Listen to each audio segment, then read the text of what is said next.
Hello, everyone, and welcome to Overtime. 8 months ago, we did a couple of. we were streaming quite a bit 8 months ago, but I want to show you a couple of the streams that we had done. Starting with Russia invades, and then talking as each city came under siege and attack from the capital to all of the major cities around. And then finally, on March 2nd, that one you see in the middle, Kherson falls. It was the first major city to fall and represented a stranglehold on the South, especially on the civilians, not as a military strategic target, but on civilians. They have held that city since essentially the start of the war, since the first weeks of it. I can actually show you here. Xandring, you may remember. I certainly do. Watching this red line come up from Crimea, there's the border with Crimea right there, that sharp red line, and just come right up. And the first area that they successfully took right over the water here, Kherson. And that city has been under Russian control up until today. Today, Russia, we at this point strongly believe, gave an order to withdraw fully from Kherson, ceding it entirely to Ukrainian forces. They've been withdrawing from that area for some time now. They've mined the bridge over there. The assumption was that they would pull out as the Ukrainians went to follow them. They would essentially pull a Moses on them and just blow the dam and flood and kill huge swaths of the Ukrainian army.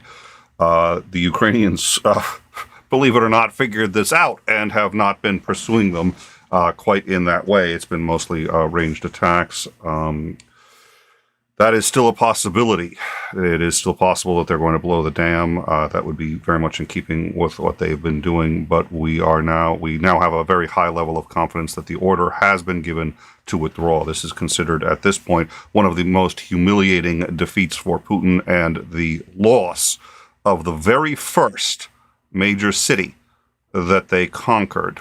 This represents now the last of the major cities left to recapture. There's still a great deal of land, a great deal of number of villages, and as you can see here, there's no small, basically all of that red area. There's no small amount of fighting still left to do, and a lot of area that needs to be recaptured, and a lot of people still suffering. But that was the first, again, major city that they captured.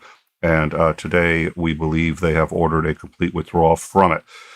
This is probably the last major change in the front lines. That's the assumption by most people going in. We're going to discuss this very explicitly with Commander McMillan. Winter is setting in. Russians are entrenching, prepared for winter. Tracked vehicles can usually operate in winter, but wheeled ones have a much harder time. And in general, the line does not move very much during winter. So we are anticipating that this isn't going to end anytime soon, despite this significant victory. But again, it was the first major conquest by Putin's army, and they have now lost it. So we'll get into a little bit about what they have said and why. But I would like to welcome Xandring and see your thoughts on this. Xandring, how you doing? And what are your thoughts? Doing okay, playing in the blizzards out west. Speaking of winter time. Speaking of winter, yep. So yeah. I think that it's a really great, especially morale victory for the Ukrainians. They've pushed the Russians out of the last major city.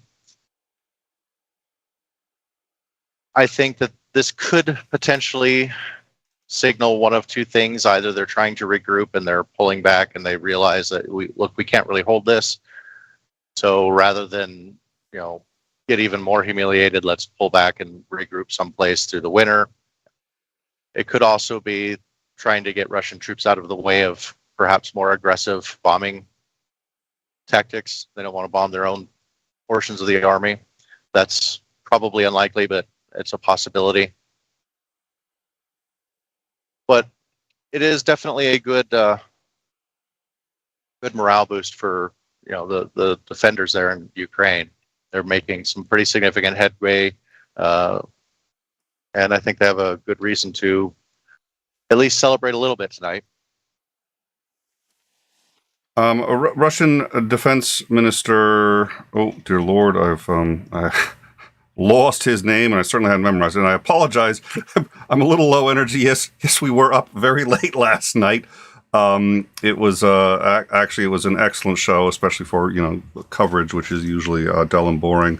We had Mouty with us, we had Brooks with us, we had 𝐒𝐤𝐬𝐿, and we had Joe, Serious Mind, and combined there was a lot of discussion on any number of political and even the occasional psychological topic, but certainly there was that was a good show last night. But it did run late. We finally just said, okay, unless we're going to stream 24/7, we're going to call it a night. But we got a lot done. I can't believe you didn't opt for the 24/7 option. I mean, isn't that what you're supposed to be able to do? Yeah. Actually, we are prepared to do that. But for midterm elections, as important as they are, I think we decided we'll everyone go home and spend some time with our families. So it's 𝐍𝐢𝐜𝐻𝐢𝐬 is the defense minister of Russia, and he is saying, now there are people who think that this is fake. It is possible that it is fake. Zelensky has come out and said that essentially he's not going to believe it till it's done. But we have reports that it is genuine, that the orders have been given and that they are pulling back. Sergei said that he was ordering the withdrawal of all troops across the river there. He's going to redeploy them to the center. At this point, that's the only area where they think that they can hold it. They're falling back in the south anyway. Depending on how far back they go and how much the Ukrainians can make before winter, and they have to slow down or stop entirely, they may make a break for Crimea. That would be absolutely staggering if they make Crimea, and it would cut off the largest source of supplies that I'm aware of going into that region.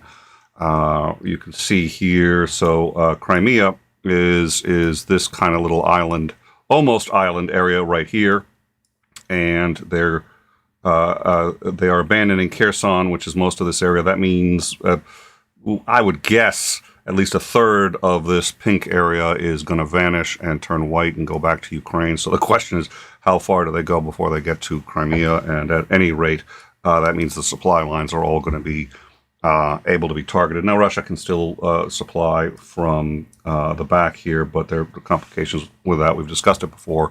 I'm sure we'll discuss it again. We'll certainly bring that up with Commander McMillan. Commander McMillan is scheduled to be on tomorrow night, 9:30 Eastern Standard Time. We're hoping we'll be able to make that. There are some technical issues, so we're not entirely sure if we will be able to have that show. That's our goal, to have that show, and we will obviously have a lot to discuss with him. Hope you will join us. Hope you will ask questions. He's always enjoys answering questions. He's also on our Discord a lot. He's no doubt going to be speaking about this on our Discord. So join us down there if you want to see more about this. We've been to, this is literally, we learned about this. I think this posted about an hour ago. So we're still following it, but it's certainly good news. There's a possibility it's fake. Zelensky appears cautious, but appears himself to believe that the order has in fact been given. So they're not going to rush in behind him. Rush in? Did I just say that? Yeah. Okay. Never mind. I'm not gonna go for the pun there. It may be a little too late, but nonetheless, they're not going to rush in behind them. But it looks like Kherson is going to be retaken. The only other thing that I have been thinking about with this is they've been evacuating the civilians from Kherson for a while. They've said, well, the Ukrainians are coming to murder you all, which is an interesting claim considering they're all Ukrainians waiting to be rescued by the Ukrainian army. But I can only imagine what it's like for the civilians who've been living there. You've got family, you've got children, and you're told that you need to evacuate to save your lives. And the reality is, Russia could just as easily murder everybody there. They've been doing that. And again, we have it on Discord. We have an explicit channel for people who would like to see what's really been happening there. It's not an easy channel, but it's war crimes across the board. And so you're sitting there in Ukraine. Do you go with them? If you go with them, there's a chance they'll murder you. Better chance that what they'll do is they'll take you to Russia, put you in some back end where they've been putting everybody else, and you will never be seen or heard from again. You'll be alive. You'll have your family. You'll raise them. You're a prisoner. They're kidnapping people. They're kidnapping people. That's what they're doing. Do you do that, or do you wait and stay in the town where there's a possibility the Russians will kill you anyway and blame it on Ukrainians? I can't even imagine making that decision. So it's been difficult for the city of Kherson, and the news that Russia is now withdrawing in full is staggering. And again, it's the decision was not made by Vladimir Putin. I don't know if he objected to it. I assume he did. So we're going to have to. This is another like Macmillan question, which is what happens now. Especially to Sergei, but it looks like they couldn't hold it anyway. The question was how fast, and they've decided to expedite their retreat, try to save as many of their own people as possible, reinforce the middle. So I'm going to get a quote there, I think, for people in just a minute, and we're going to check into the live chat. But I think that's where we stand. Any other final thoughts, Andrew, before we get to the live chat? I'm hoping that this is the first, and well, not necessarily the first, but a continuation of progress for the Ukrainians. You know, the war needs to get ended as quickly as possible, and there's really only two ways. One side wins outright and is able to force essentially a surrender, or they go to the negotiating table, and I think, at least from the Ukrainian perspective, kind of rightly, they're not willing to do that. And right at this particular moment, I don't see why they should. So hopefully it'll have a little bit of a lull over the winter. People can regroup, hopefully get some refugees back into safe places, maybe get some families reunited, and see where things are going to go come spring. All right. Well, yeah. So this is the river there. You can see the city of Kherson. So Kherson is both an area and a city. To the best of our understanding, they're withdrawing essentially from the city. How far away from it they're going to get, we don't know. The problem for them is they're going to be in HIMARS range the entire time. The further away they get from that river and the further away they get from the area, the easier life will be for them. But they're going to move at least southeast of this river right here. And now again, the dam, if I recall, that's the dam right here. So if they pull out of this area, if they pull out of this, this is key, and this is sort of my biggest concern right here. They're pulling out of this entire area, Kherson. We have looked into this, and what we're hearing, what we believe at this point is, if that dam blows, you are looking at a 15-foot wall of water hitting the town of Kherson. Or the city of Kherson. That's pretty extraordinary. There's a lot of other problems if they blow that dam. We've discussed it. The nuclear power plant draws its cooling from that dam. That dam also gives supplies water to Crimea and a number of other areas. And then, of course, there's the flooding. It's an absolute nightmare if they blow it. We do know they've mined it. And at this point, nobody's really talked about whether or not they're going to blow it. I don't see any reason why not. Like I said, we've got a Discord full of war crimes, absolute, irrefutable war crimes. Civilians having been killed and their heads being put on pikes as warnings and then being displayed in the town square. That is medieval shit. And that's what the army, the Russian army has been doing. I don't think Operator Starsky has been joking when he says at this point the only difference between the elements of the Russian army that have been doing this under orders, so the Russian army and Al-Qaeda, is that the Russian army has state-sponsored cards. Short of that, it's a terrorist organization. I think he's probably right. We're also looking to have Operator Starsky, on Friday at 1 p.m. Eastern. He is a delightful person and an incredible resource. We were not able to talk with him yesterday. Last week. We discussed the how and why. He's in the combat zone, and there were complications. So we expect to have him this Friday, 1 p.m. Eastern. We're going to ask him about this too. But that's my biggest concern is the dam.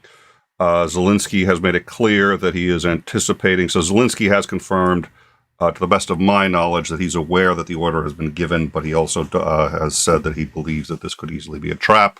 So they're not rushing in. But the best we can tell, it appears to be genuine. The order has been given, and the Minister of Defense is it the Minister of Defense? Is that what I said earlier?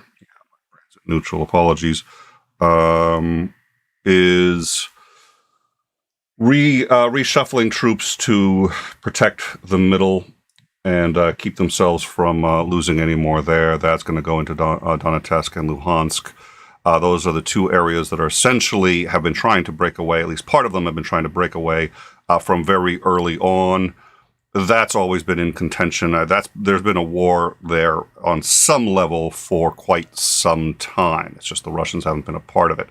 But this is essentially back to almost on the eastern side, almost where this all started. So that's what we're looking at. It's pretty remarkable. They obviously do want to get that area back. The other thing is, of the regions that were declared independent, Donetsk, Luhansk, those are going to be difficult to get back because those have been they've been entrenched for decades. Well, a decade at least. There's essentially been a small civil war happening there since before this started. And Kherson, right here, which was declared part of Russia. That means they are abandoning what, in their own estimation and rhetoric, is a part of Russia. It is obviously not. There is no country on the planet that I'm aware of, not even China, that recognizes this. The UN does not recognize it. But Russia says that this is now Russia, and they are retreating from it. So, in all regards, this is how was this? It was described as a humiliating defeat for Putin. Who said that? That was NBC. So, we'll see. I think there's going to be a lot to talk about. Again, Commander McMillan will be joining us. For those of you who don't know, he's a regular of ours. He's retired from the U.S. Navy. He staged the invasion of Iraq for the Fifth Fleet out of CENTCOM. He is extremely knowledgeable. We've had him on quite a bit. We will have him on again, permitting. We will have him on again tomorrow, 9 p.m. Eastern. We'll be asking him all of this. And then the Ukrainian National Guardsman Operator Starsky will be joining us on, again, permitting, Friday, 1 p.m. Eastern. So I'm going to hit the live chat, and I think I'd already asked you if there was anything else you wanted to say before I did that, but I did want to pass it back to you while I look this over and see if anybody had any questions that we should hit before we go. This is just a breaking news where we wanted to let you guys. I mean, it's a big thing. I remember when Kherson fell. It was a big deal. It was a big deal, I think, for us on the show. It was a big deal having to cover it. It was a big deal amongst a lot of very big deals. And this is hard won, and these people deserve it. And I'll say this.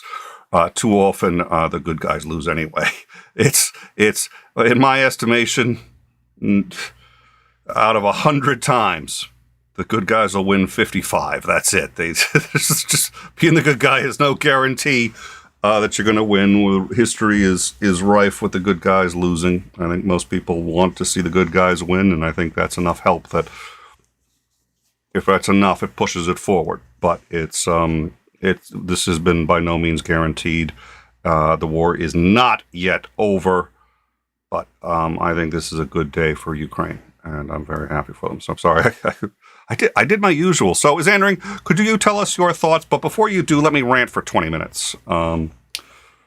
Yeah, I'll Sure, work yeah, on it's that. like essentially about the time you say, hey, we'll see if Centering, you got any thoughts. I know that's my cue that I can go ahead and go into the truck stop, grab a cup of coffee, maybe a hot dog or two, and come back out. And you might be done by the time I get back. Are you all I fucking would done, say smartass? the concerns over this being a trap is probably true. I mean, the more than one thing can be true at the same time. They can't really hold the area, or don't see them able to really hold the area.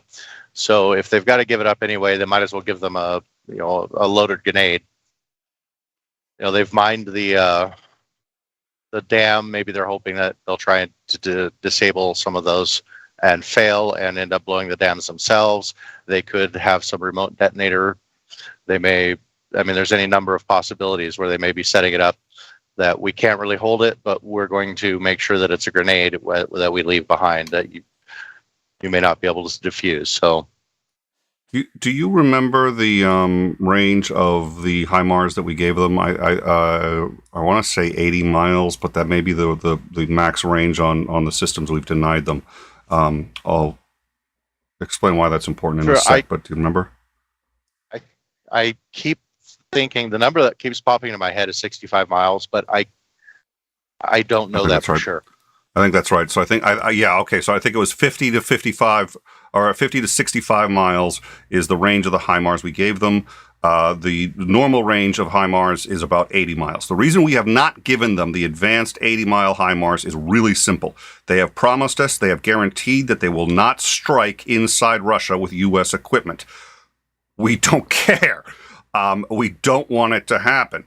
So, we already do trust them, and we've given them a lot of equipment, but accidents happen, and we do not want Russian soldiers killed inside Russia proper with U.S. equipment. Inside Ukraine, we don't mind nearly so much. That's an offensive operation for them.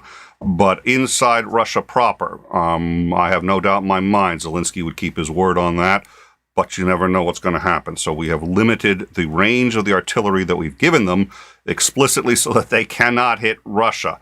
They can, if they get to the border of Crimea, they can essentially go over Crimea and hit the bridge on the other side. That's it. So that's what we've given them, so that they can strike inside Crimea, but not any further. Now, if they start to take back Crimea, they'll have that range, but we'll cross that bridge when we get to it. At any rate, we have an unconfirmed report that I'm looking at now. Oh, thank you. Let's let me. You know what? I bet you I'm going to try to bring that up. It looks like HIMARS strike in Donetsk has struck an ammo dump. Let me see if I can get that in place here. If I mean, they've been striking a lot of, but they're trying to cut off supplies from the south. This is an attack on the supplies in the east, which they've been hitting reasonably frequently on their own. Yeah, well, that's okay. That's all right. We'll play that, but it's a lot of darkness and then an explosion. But it's worth looking at.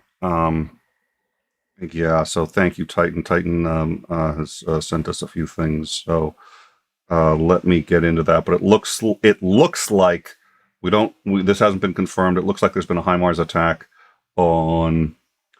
It would not surprise me. This would be a great time. Oh Jesus! I wish we had Commander McMillan. We've reached out to him. We weren't able to get him, but he'll if he checks his messages, he'll be aware. But it would not surprise me if, in anticipation of this, the Ukrainians were planning an offensive somewhere else. That strikes me as a reasonably Ukrainian thing to do. They've been doing that kind of thing a lot. So this may just be a standard HIMARS attack. It's definitely it appears that they've hit a Russian ammo dump, but it would be interesting if that's just the start of a counteroffensive they had timed with this. That would not surprise me. So let me get that in here. It's short. It's not spectacular, but we believe at this point that this literally just happened. So let's play this here.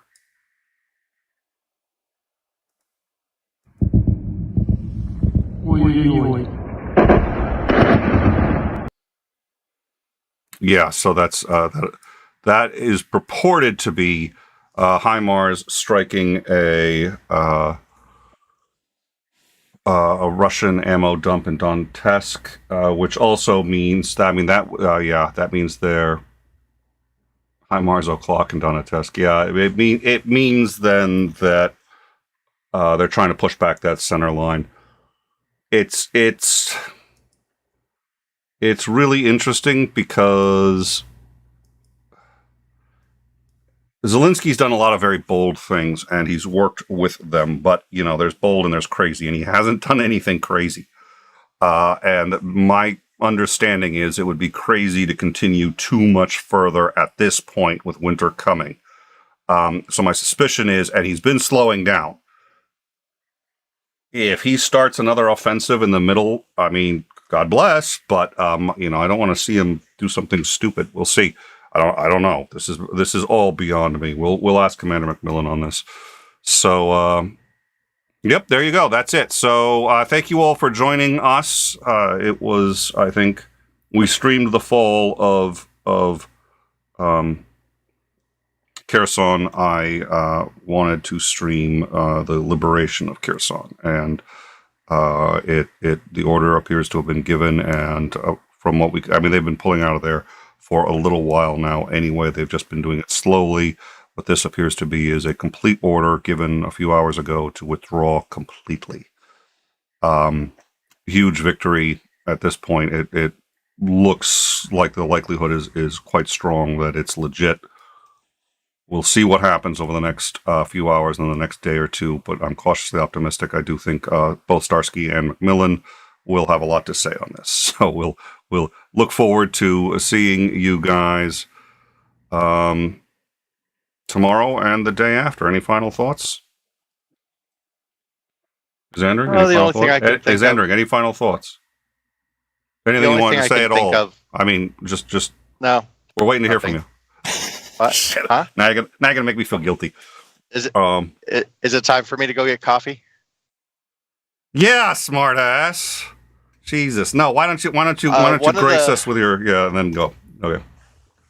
One of the possible scenarios that I'd been hearing more intelligent military tacticians talking about, coming just ahead of winter, is that, anytime you get some significant withdrawal for some place, you always kind of want to hit your enemy in areas where they're not really expecting it. And there's probably quite a lot of focus on the Kherson area right now.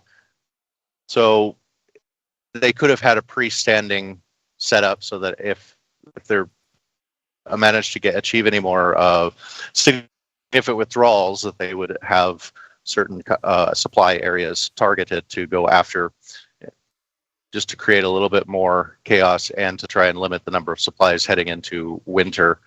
So that's the only intelligent thing that I've really heard recently about all the different withdrawals and some of the different attacks that we've been seeing going on.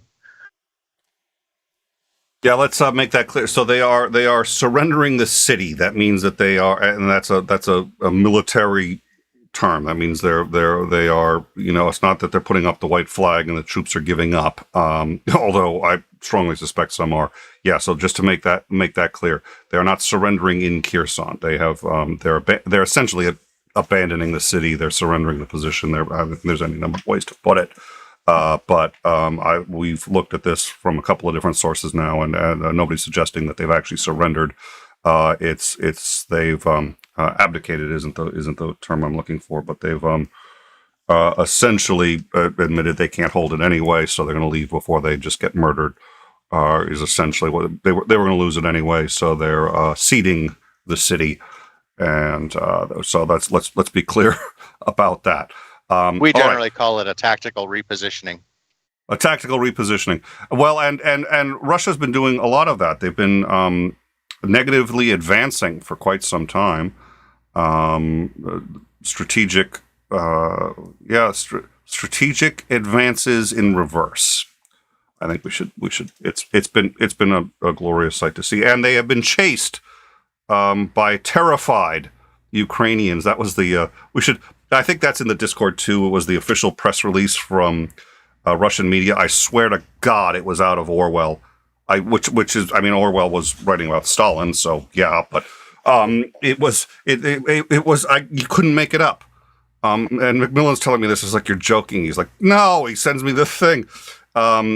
Russians valiantly retreating with terrified Ukrainians in pursuit. Holy, words don't. I'm aware that there's a translation problem, but yeah. All right. Thank you all for joining us. We're going to stay on this. We're going to be ready for breaking. I'm anticipating breaking on Trump. We're anticipating breaking on any number of things, and an outside possibility of breaking on the U.S. elections. We've talked about the U.S. elections. If they go significantly to conservatives, there is a very real chance that funding in Ukraine will be cut off. So we've been keeping an eye on that. We'll let you guys know if anything of significance develops on any of those fronts. In the meantime, have yourselves a good rest of the week, and look forward to seeing you all tomorrow. Have a good night. This was a great birthday present. I wasn't going to say anything. I wasn't sure if you were keeping that private or not. Happy birthday, my friend. The liberation of Kherson for my birthday. Yes, sir. That's you know what? That's as good a present as I've gotten in a while. I think that's a nice thing to see. Happy birthday, my friend, and we will catch up later. I don't.